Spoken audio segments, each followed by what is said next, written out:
It's the scandal nobody saw coming, or maybe nobody dared to believe. Blake Lively and Ryan Reynolds, two of Hollywood's most beloved stars, are caught in the crosshairs of a lawsuit so sensational it could bring their entire empire crashing down. The opening salvo, a massive claim from Lively herself, accusing director Justin Baldoni of orchestrating a toxic, hostile set. Baldoni, not one to fold, has launched a counterattack arguing that Lively and Reynolds are masterminding a scheme to snatch control of the film franchise he holds dear. What started as an adaptation of Colleen Hoover's dark novel, It Ends With Us, has exploded into the industry's fiercest legal war. Instead of headlines about a poignant drama tackling serious themes, we're drowning in leaked footage, damning emails, and jaw-dropping allegations. Every new development sparks a media frenzy, and each side is pushing harder than ever to sway public opinion. The question is no longer whether these lawsuits will damage careers, it's whether they'll obliterate them entirely.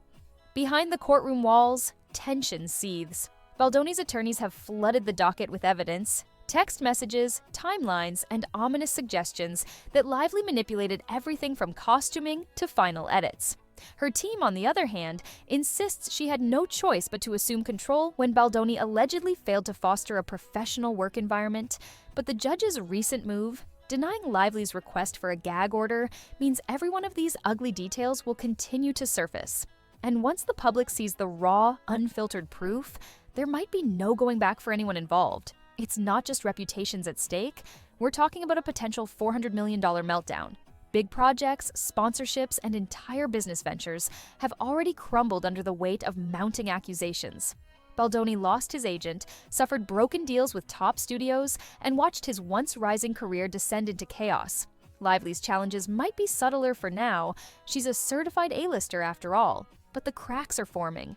Industry insiders are whispering that major studios are wary of hiring someone so steeped in controversy, no matter how bankable her name has been in the past. What makes this scandal so explosive is how public it's become.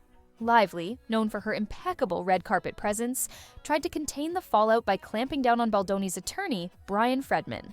She wanted him silenced, accusing him of spreading defamatory claims that splattered her image across tabloids and social media. But federal courts rarely grant gag orders, and this time was no exception. In a single afternoon, the judge effectively unleashed both sides to keep fighting tooth and nail in the public eye. That means more leaks, more accusations, and more chaos. And the fans, they're torn. Loyal supporters of Lively and Reynolds find it impossible to imagine them orchestrating such a ruthless takeover, while Baldoni's defenders point to hard evidence suggesting a manipulative power grab. Then, there's the outrage from readers of Colleen Hoover's novel, who feel deeply betrayed by a promotional strategy that turned a grim story about domestic turmoil into a frothy marketing vehicle for Lively's personal brands. Did Lively genuinely misunderstand the book's weight, or was she simply ignoring the novel's core issues to push her own agenda? The debate rages on. Every tweet, every Instagram post, every YouTube reaction igniting fresh arguments. But the real turning point came when revelations surfaced about leaked rough cuts. Lively allegedly took an unfinished version of It Ends With Us to a major book event. If that's true, it's more than a breach of contract. It's a catastrophic violation of industry standards designed to protect intellectual property from piracy and unauthorized distribution. Literally not done. So to be honest, what really happened is we were like, we're gonna show the movie, and the studio was like, no, you're gonna show 20 minutes. So we're like, no, we're gonna show the movie. And they're like, it's not done. And I was like, shoot. They're like, if everything's not perfect and it's not done, and what if we're gonna change things? I was like, we want it to go I literally well. brought the movie with me on the airplane. I have a folder, a disc, a hard drive. Baldoni claims this was a direct attack on his creative authority, a move that not only endangered the film's financial future, but also violated the trust between directors, producers, and studios. What about Ryan Reynolds in all this? Rumors suggest he's been quietly pulling strings from the sidelines, coordinating with Lively to oust Baldoni. While he hasn't made a sweeping public statement, insiders say he's been intimately involved, wielding his Hollywood clout to shift negotiations and line up power players behind his wife. If true, it's a risky gamble. Reynolds has cultivated a squeaky clean, sarcastic charm that audiences adore, and jumping into a bitter legal feud could tarnish that image overnight. A conversation that should have demanded thoughtful engagement. With a trial looming, or at least the specter of one, everyone's scrambling for damage control. Lively's attempts to rebrand the production as a labor of love ring hollow for many who've seen the evidence stacking up against her. Baldoni, meanwhile, finds himself in a precarious position, having to defend not just his reputation, but his entire livelihood. Even if he wins, will the destruction he's endured be reversible? Will the big studios welcome him back after such a polarizing conflict with an A-list star? That's just the tip of the iceberg. Over the next few minutes, we'll unpack how this seemingly unstoppable film adaptation turned into a high-stakes power struggle, how each side is pulling every string to protect or expand their influence, and why this could go down as the ultimate cautionary tale in modern Hollywood. Strap in, because the deeper we dig, the more unsettling this story becomes. What started as a star-powered adaptation of a beloved novel has mutated into a merciless feud that shows no signs of slowing down. And if the latest court filings are any indication, the real shockers are yet to come. So, is Blake Lively the victim of a cruel set and a vindictive director? Or is Justin Baldoni the scapegoat of a celebrity power couple hungry for full control? You won't believe how twisted the next chapters get. Stay with me, because we're about to uncover the details that could shatter Hollywood's glossy facade for good. It Ends With Us wasn't your typical rom-com. The book it's based on tackled dark, distressing themes of domestic upheaval and emotional warfare, topics that usually demand nuanced handling on screen. When news broke that Blake Lively had signed on to play the protagonist, Lily fans were initially thrilled. After all, a star like Lively, known for her charismatic screen presence, could bring mainstream appeal to a risky project. Behind the scenes, Justin Baldoni, known for directing and producing heartfelt dramas, secured the rights and was set on capturing the novel's gritty complexities. At first, the collaboration seemed like a dream team. Lively's star power would draw attention, and Baldoni's sensitive storytelling approach promised authenticity. And making comments about past, quote, sexual conquests. What are you doing? Nothing. You got it. You have to stop. You have to stop this. Please. What? Staring at me like that and I'm just looking at you. Okay, you're just looking at me. Stop showing up at my flower shop and sending My me sister works flowers. there. Stop. But Hollywood buzz quickly turned into ominous whispers. Something wasn't right between the star and the director. As the project moved forward, rumors hinted at creative clashes. Lively, widely admired for her fashion-forward image, started calling the shots in ways that startled even seasoned producers. Then came the marketing fiasco, and the scale of discontent spiraled out of control. Yet, that initial tension was just a prelude to what would become a full-blown Hollywood war, one involving multi-million-dollar lawsuits, public takedowns, and an entire studio's reputation hanging by a thread. From the start, Hoover's novel aimed to shine a spotlight on domestic violence and emotional trauma. Yet Blake Lively's early promotional approach looked more like a breezy fashion campaign than a sobering reflection of the book's heavy subject matter.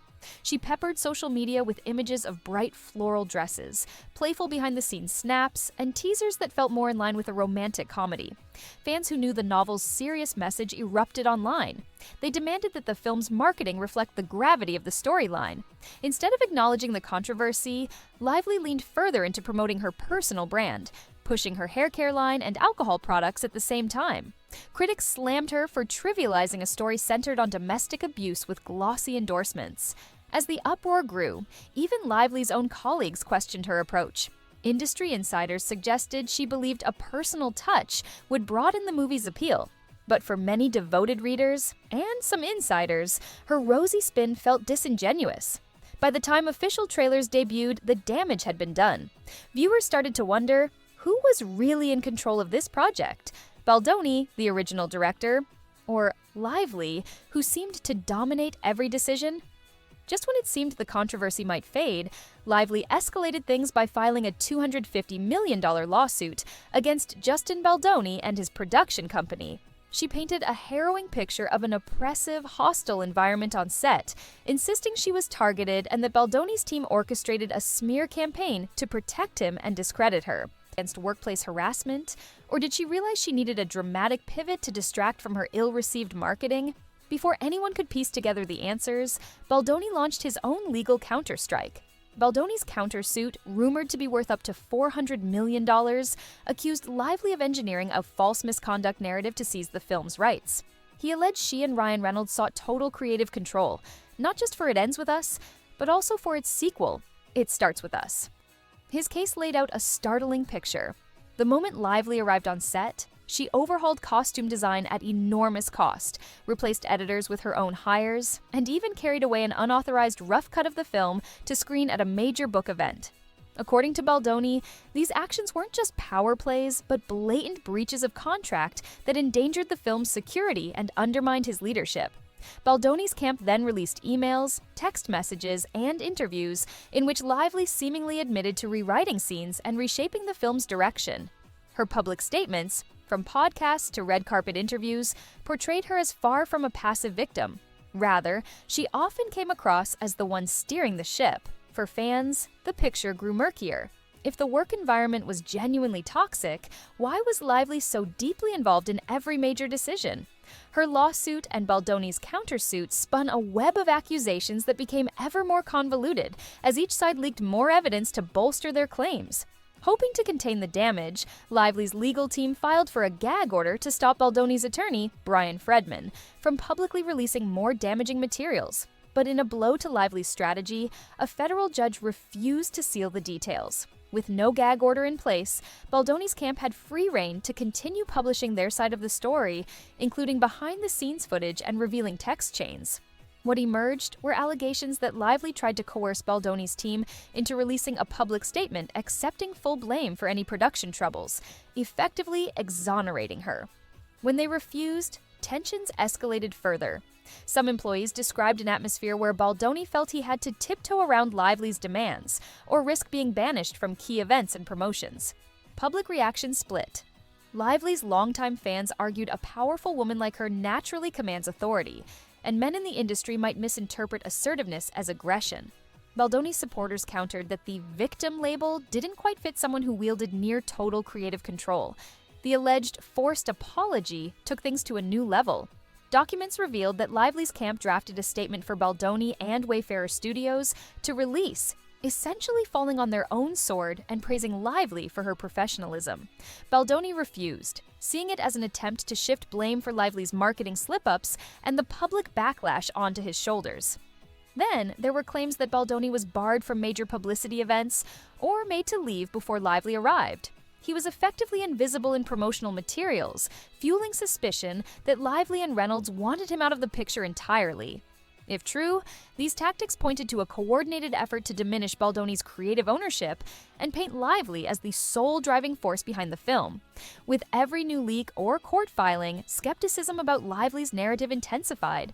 Could she claim exploitation on one hand while exerting near-dictatorial control on the other? Or was Baldoni orchestrating a campaign of selective leaks, trying to manipulate public opinion against her? When the case hit federal court again, Lively faced more setbacks. Her plea to block attorney Brian Fredman from deposing her, citing personal discomfort, was shot down. Judges rarely let plaintiffs or defendants cherry-pick opposing counsel. That meant Baldoni's side could directly question Lively under oath, forcing details into the open that might validate or dismantle her claims. Meanwhile, Baldoni's professional life lay in ruins. Major deals evaporated, his reputation took a beating. Wayfarer Studios, a smaller player by Hollywood standards, found itself in a life-or-death struggle against the towering influence of Lively and Reynolds. Yet Lively, too, risked hemorrhaging credibility. Casting directors and executives might fear future entanglements if a project with her turned sour. There's even chatter the trial date could be moved up from 2026, setting the stage for a high-speed collision of accusations, potentially the biggest court spectacle since Johnny Depp and Amber Heard. The mere possibility of an expedited trial has heightened tensions further, as neither side wants to leave anything to chance in front of a judge and a jury. All of this has become a cautionary tale. No one is unassailable, not even Hollywood's golden couple. Once your name is on a lawsuit like this, the spiral can be brutally fast and painfully public. Lively and Reynolds have carefully cultivated images as witty, approachable stars, while Baldoni built a reputation for compassionate storytelling. Now all three stand to lose everything if the courts and the public decide they're guilty of deceit or malice. Social media is ablaze with theories. Some brand Lively a narcissistic manipulator, others call Baldoni a misogynist gatekeeper. Reynolds remains an enigma, usually overshadowing conflicts with jokes and charm, yet noticeably absent from direct involvement here. Rumors run wild that he's orchestrating moves behind closed doors, leveraging connections to stifle Baldoni's career for good. As of now, no settlement seems in sight. Both camps appear entrenched, unwilling to cede any ground. Pride is on the line, along with potentially hundreds of millions in damages. Fans who once waited eagerly for a sensitive portrayal of a beloved novel now watch as a real-life drama of lies, betrayal, and shattered trust plays out in full view. The beauty of what a flower is has been lost, right? It's like we order them like takeout now. It's yes, right? You know, so it's what you're talking about. It's highlighting the pain and the tension and the fact that it's fleeting. It's storytelling, and I don't know. That's actually what I find beautiful about it. Right now, Blake Lively and Ryan Reynolds are on a precarious precipice. If Baldoni's evidence proves legitimate, their empire, built on charm, comedic timing, and carefully curated public personas, could crack beyond repair. And if Lively's allegations prevail, Baldoni's career may be doomed to permanent infamy, with Wayfarer Studios left to pick up the pieces of a dream project shattered by lawsuits and headlines. One thing is sure, this battle isn't just about money. It's about reputations, power, and the future of a film once meant to highlight domestic abuse. Instead, the production has spiraled into a cutthroat game of chess, where every move is designed to undercut the other side's credibility. The worst part? Real survivors and fans of It Ends With Us have watched a vital, deeply personal story turn into tabloid fodder, its substance lost to a Hollywood turf war. So, is it truly the end for Blake Lively and Ryan Reynolds? Can Justin Baldoni salvage his standing after such a public drubbing? Or will both sides find a way to settle before this spectacle hits a courtroom packed with reporters and furious fans? In a town where fortunes rise and fall overnight, no one can predict which version of events a judge or the public will ultimately believe. For now, we wait. The final verdict could redefine how Hollywood handles creative conflicts and personal disputes. Until then, this saga remains a glaring reminder that in Tinseltown, even the brightest stars can find themselves on the brink of implosion. Let me know your thoughts on this explosive legal showdown, and be sure to stick around, because if history tells us anything, the twists and turns are far from over.